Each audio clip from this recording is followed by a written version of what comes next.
Всем большой блин, с вами Лина. Сегодня будет второй урок по выживанию. В прошлом уроке мы сделали лук, но в этом нужно развести костер, чтобы пожарить добычу, которую мы застрелили на этот лук. Поехали. Для начала, чтобы сделать костер, нам нужно выкопать ямку.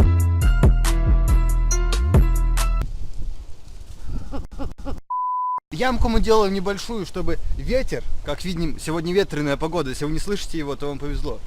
Ветер дует с той стороны, поэтому... Снимай. К нам прибежало какое-то животное. Оно убежало. Потом мы будем на это животное охотиться с помощью этого крюка.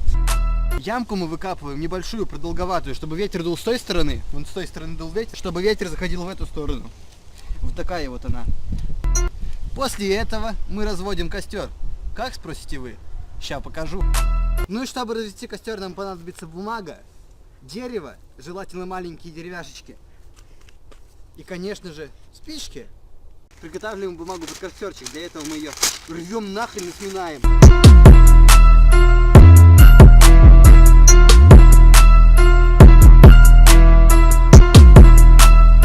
После того, как мы наложили бумагу в ямку, можно ее поджечь. Но для начала нужно наложить туда дров. Накладываем туда дров и поджигаем. Я сломала спичку. Накладываем туда дров и поджигаем. Ну и пока наш костер пытается разгореться, мы идем за добычей. Мы идем добывать добычу. И сейчас мы будем охотиться на медведя. Там что, медведь? Какой медведь? У меня нога зачесалась. На что зарыки были? Да я жрать хочу, у меня в животе урчит. Пойдем уже что-нибудь приготовим.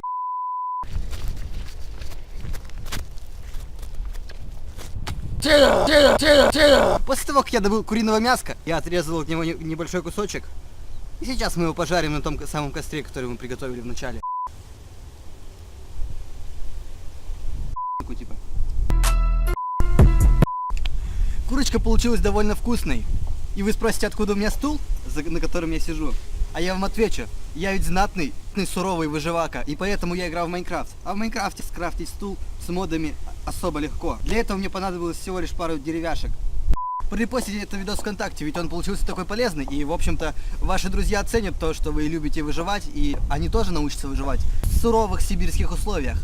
Там есть лайки внизу еще. Напишите комментарии, о чем вы думаете про это выживание, не знаю, может быть, у вас есть вопросы, в каких условиях еще можно повыживать. Так что, с вами был Лин, подписывайтесь. Пока!